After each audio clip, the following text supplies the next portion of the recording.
Hey, welcome back to the channel.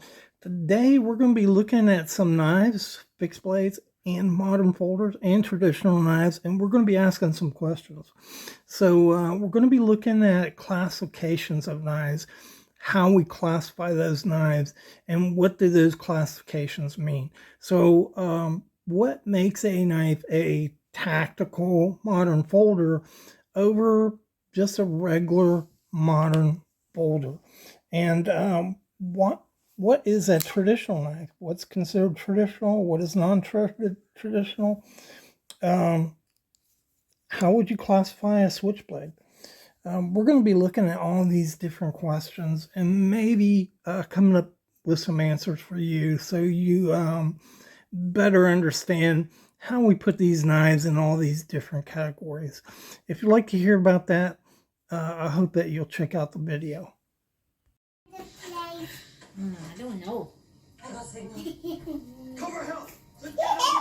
Help people! What's it thinking about? You like people being blown up?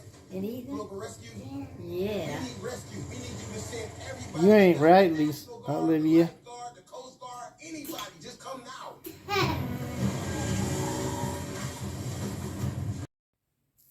Hey, welcome back to the Fortified Castle. Hi to all my viewers. Man, we got a show for you today. So I think you're going to find this really interesting. It may help to settle some things in your mind, and it may create more questions. I don't know. I'm going to try, it's a big subject, so I'm going to try to keep it in a small, short video. So we may not cover everything, but we're going to cover most of the bases. And to start off with, we're talking about knives. And knives fall into large classes called fixed blades and folders, pocket knives. And so when we think of a pocket knife, it's something you can put in your pocket. That's a pretty broad, easy term to understand, and the main difference between fixed blades and pocket knives. Yes, I know you can take some fixed blades and put them in your pocket, but that's not what we're talking about. We're talking about classifications here. And so we're going to get right into it, and we're going to talk about first fixed blades. Not going to cover a whole lot on there. I want to try to give you an understanding of what a tactical knife is, what's the difference between a regular fixed blade and a tactical knife, and then we'll move on to pocket knives. All right, so on the left you have tactical style knives. On the right you have hunting style knives. What is the difference between those? And sometimes that can be kind of confusing, but there is a difference. And really, tactical is a misnomer. It's not a great name for these knives. A better name is martial arts.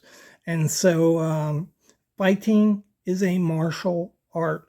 That's an old term, military art, combat art. And that's what we think of when we think of tactical knives.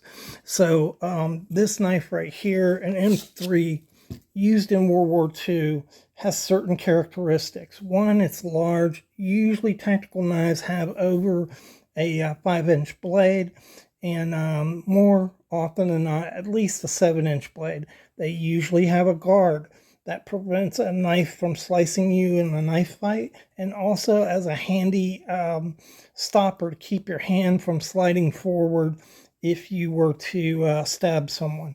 Also, you'll notice that the handles are very grippy, so they're easy to grip, they're comfortable, and in this case, this leather with cuts cut into the leather provide a really good grip for this knife. Really popular one in World War II. Here's another one right here. Again, you see the style of this blade. It's very large. It's very pointy. It's sharp on both edges. There's really only one purpose for this knife, and that is in the martial arts. Again, you see the guard here, and the handle. Although the handle is brass, you would think it's slippery. These grooves cut into the brass provide a really grippy, an amazingly grippy surface for this knife. It's very comfortable, very easy to handle. These knives are usually well balanced so that the balance falls right in the middle here. And so even though this is a large knife, it's very light in hand because it's balanced. Here's another one right here. This is a cold steel SRK. Some would say this isn't even a tactical knife. I would definitely consider it a tactical knife. It has a large blade. It's a strong blade. It's a very grippy and comfortable handle. You do have a guard right here to keep your hands from slipping forward. There are many knives in this fashion that were made and used and are still being used today. And a lot of guys will use this as a hunting knife. That's how I use it, obviously. But yeah, it's a pretty good tactical knife. Usually tactical knives have a really good secure sheath of one type or another. It doesn't matter whether it's leather. You can secure them. Back in the days, these leather knives had straps on them, and you could secure them to your boot, your pants, your leg, your parachute, whatever. On the other side, you've got a hunting knife. Hunting knives are large too. And so what is the difference between a hunting knife and a tactical knife? Well, there are some differences, but basically this isn't scary. So when you look at this, it looks kind of nice. It's not really scary looking. And this is really scary looking. And that's being facetious, but it's also the truth. Hunting knives usually don't have big guards on them. They can have a guard. Most of them don't. Some have a little handhold here to keep your hand from going forward. They're lighter, possibly less strong than a tactical blade, but not necessarily so. And the grips are comfortable, but they're just not as grippy and tacky as a tactical knife. So here's one that is a Bowie style knife. These were certainly considered fighting knives in the day, and you can see this has a guard on it. Not all Bowie knives had guards on them though, and they could be cross-used in hunting and in fighting, and certainly any knife you can use to in a self-defense way, but some are better than others. Again, the difference here is it's pretty. It calms you. It has bone here. It's really nice. It looks outdoorsy. It's got a leather sheath, not as scary as the Kydex and other sheaths that you might see in tactical knives. And today, you can get a tactical Bowie, but most people, like to use these for camp knives. And along that same theme, here's another one. Again, you have a bone handle here. It's just not as scary as looking at this thing. It looks kind of military, and this does not. Ironically, this knife was designed and made for United States Marines, and then it was so popular, Bark River incorporated it into a knife that they sell to the public. But a really good hunting knife. Certainly you could use this for self-defense, but again, that's not what it's really designed for. It is a lot slippier than a tactical knife, or one designed specifically for the martial arts. The other thing is you can get them really small. So hunting knives can be really small blades. Again, you could use this for whatever purpose, but primarily that's a hunting knife. And you could go even smaller. Here's one. It's black, maybe scary looking, but it's so small. This is actually designed to be a caping knife for very fine cuts and small game, and not really meant as a tactical knife. Now, some guys might use this as a neck knife, as a backup, I suppose, but I really won't want to get in a fight with a a knife this small. Lastly, you have kitchen cutlery. Certainly, there are a lot of divisions, a lot of categories that you could make with fixed blade knives. So I'm just basically trying to make a difference between a tactical knife and a regular hunting knife. But kitchen cutlery is a whole different category. This is a huge knife. It definitely could do some damage. The difference is kitchen cutlery usually has a very soft blade steel on it. It's not meant for hard use, so these are not knives that you would typically use for chopping out in the woods or use as a knife, a preferred knife in combat. And the handles are very slippery. You can get a good grip, but not the greatest grip. They tend to be really small like this, designed for both men and women. And usually on a bigger knife, you're going to have a wider handle that you can grip better. That gives you a better grip. And so that's the other category, is kitchen cutlery. A lot of knives fall into this category, like butcher knives.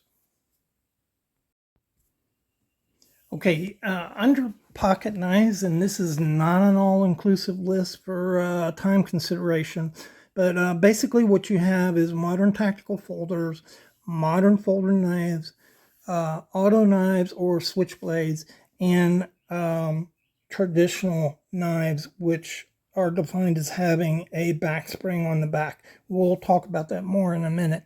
Right now, I want to talk about the differences between a modern tactical folder and a modern folder. All right, so these two classifications of knives share a lot in common, but they differ in two ways.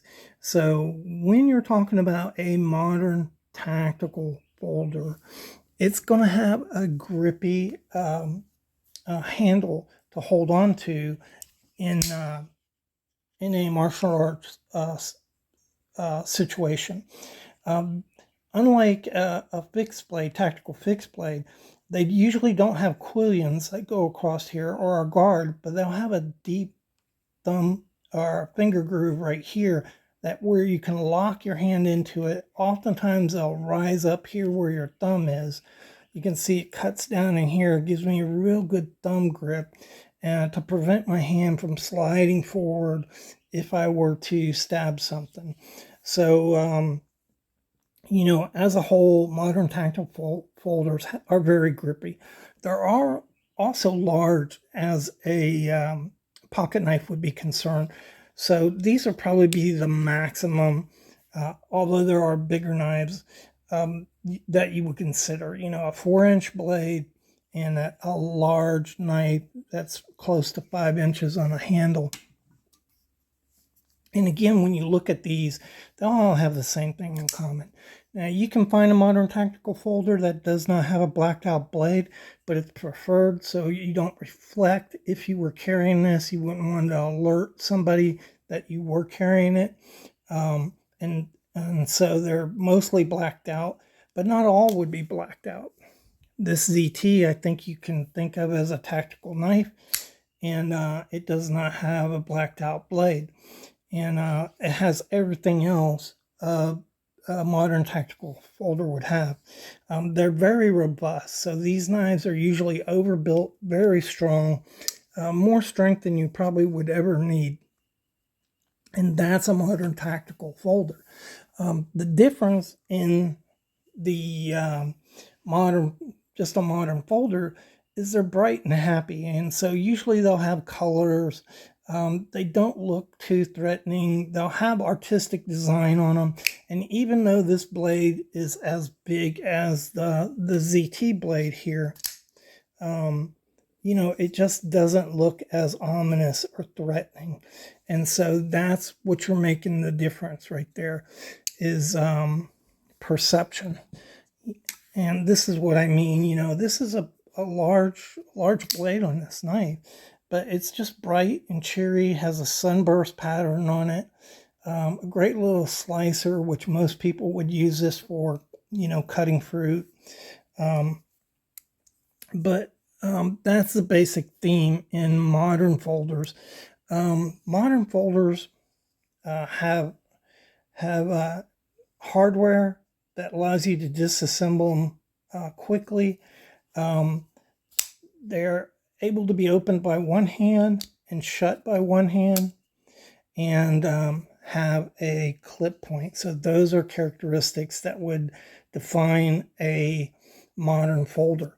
And of course, all your tactical knives have all of these characteristics of this knife, with the addition of being big, ominous, mean looking, and with grippy handles. These are all smooth. They're not made for martial arts. And a lot of times knives like these get banned in cities, and it's just ridiculous because you just cannot hold on to these very well in that type of use, under that type of use, where you're gripping, fighting, moving around, and all kinds of fluids getting onto them. They're just not very good at that. But yet cities do, ban them. Now there's crossovers. You look at this, it kind of looks tactical.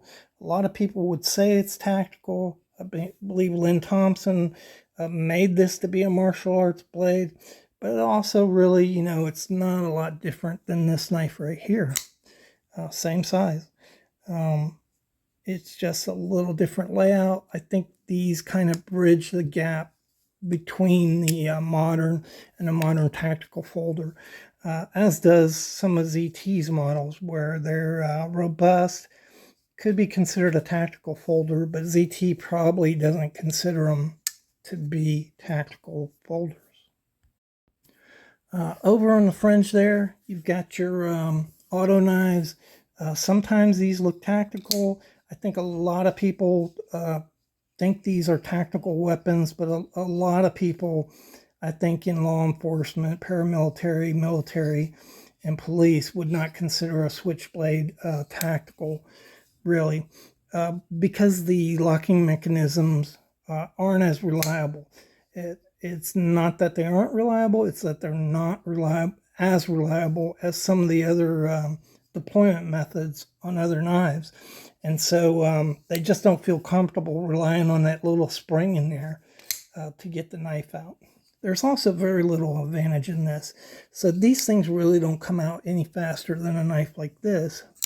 You see that? See that? It's about the same. So it's not, I think most guys who have to deal with martial arts in a combat type of situation recognize that this is not significantly faster than deploying a regular modern folder. And so they would rather have the reliability of a liner lock or a frame lock or even an access lock over, what a switchblade brings to the table.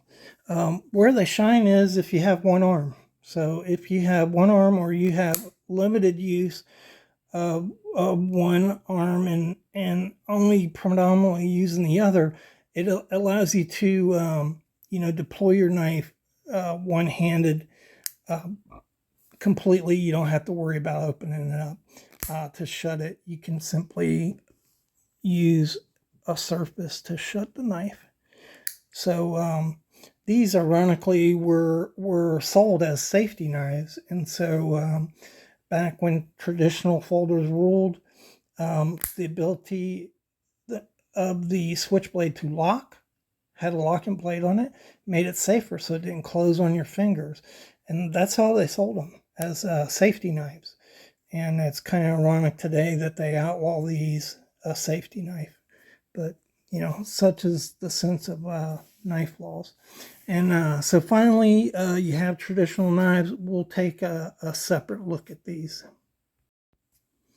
All right, so under the traditional knife genre, you have three families of knives. Those are the traditional knives, the lockbacks, the friction folders, and gravity knives, which you can barely see. Let's put it up there. There, gravity knife. That is the example. And so when you think of traditional knives, you think about the a piece of metal right here, which is a back spring. And this back spring controls the blade of the knife. And so it pivots around a pivot pin. It has a little joint cut into the top of the knife. You can see it right there. And that joint slips in to the back spring. And these don't lock, but they'll stay open and they'll stay closed. And this is the type of mechanism that was used on knives for 400 years, which is why we call them traditional. Because up until the advent of the modern folder, this was king in what people carried and used predominantly. Not absolutely, but mostly. And so today you can find that there's still people who like to carry these non-locking knives. They work in a variety of ways, and they do things that modern folders don't. For instance, traditionally modern folders only have one blade. So I'm not sure that's still true today, but certainly most of the ones you see have one blade, and a traditional folder has several blades. And some people find this handy for when one blade goes dull. The other, you can use the other blade. You don't have to stop and sharpen your knife. That's an advantage of a traditional knife over a modern knife, multi-blades. Another category is backlocks. And so backlocks aren't just because the lock is in the back here, it's on the back of the knife. You can find them up front. You have front locks, mid locks, and back locks. If the knife, in this case, you have a piece of metal here, but it's not the same as a back spring. So the back spring actually controls the blade, where here this is not true. So if you release the back lock, this one doesn't do it very well, but the blade is not being controlled by this. It's simply, this is actually called a lock bar. And as you see, as it rotates around, you hear it lock in, and you unlock it by pressing down on here. There's always a little spring inside here that controls this lock bar, and that's what a lock back is all about. These things came out around 1840. They're not as old as slip joints, but yeah, I think knife collectors who know their history consider these to be traditional knives, whereas some of the new cats on the block don't really consider them new.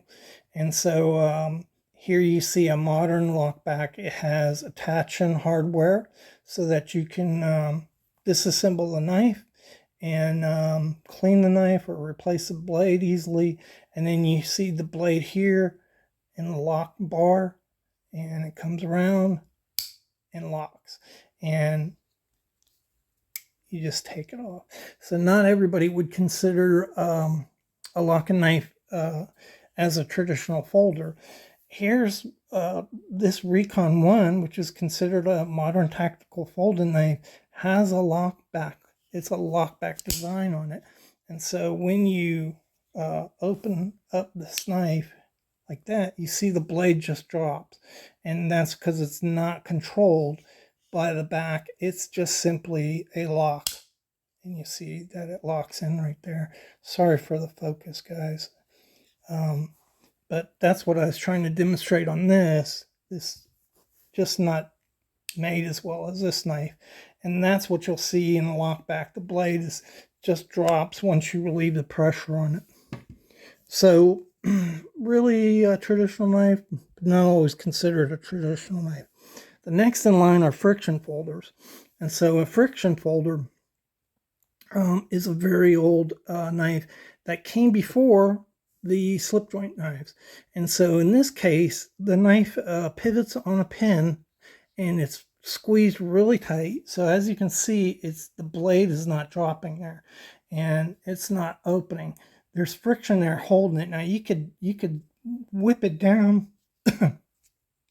You can see I can whip it out, but it just stops and friction is holding it. Oftentimes in the old days, these would have tabs. Excuse me. You hold down the tab and help keep the knife open. Later, they developed locking mechanisms. There's all kinds of different kinds. This is a slip lock where you move this slip around and then the blade won't shut on you. But that's it. These are very basic knives. You've got a handle material, a blade, and sometimes a locking mechanism on the knife that allows you to lock it.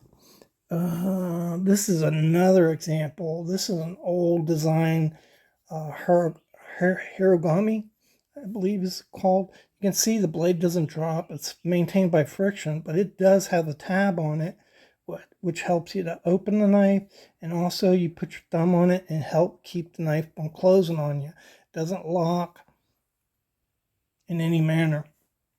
And just another style of friction boulder. Then you have gravity knives. These are perhaps the oldest. As their name implicates, it just falls down. Okay, so there's nothing holding that blade whatsoever, and you could just shake it and you see it moves, and it's just controlled by gravity. This one has 3 blades. All of them just flop around. You see how they're not controlled at all. They just flop around. That's a gravity knife. Oftentimes these gravity knives will have a tab that they pull them around and could put their finger on, hold the knife, or they could tie sinew around them really long time ago. And this is a style knife that was found in Austria from 300 BC. So gravity knives, pocket knives date back to at least 300 BC, where they found this gravity knife that had a pin through it, but it was just gravity that it had an extended blade, came around, and you could tie sinew on it and then use it.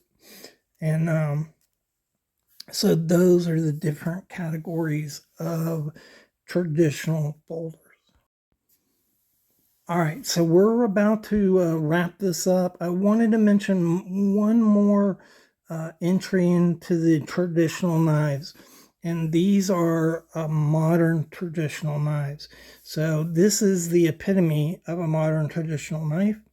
It has modern steel, modern handle material, a modern attaching hardware. You can disassemble this knife. It does have a true black back spring. It has a pocket clip, and you can, although it's not easy to do, you can open this knife with one hand. And of course, you could close it with one hand too. Not the easiest thing to do, but you can do it. This is a fantastic knife, by the way. I love carrying this knife. You get the choil, gives you a foregrip, and it's just great for EDC. But it has a true back spring. And so this back spring doesn't lock, neither does the knife, and the blade is controlled by that back spring. That is the epitome of a modern knife. This is another one. It's a Luna, very popular knife.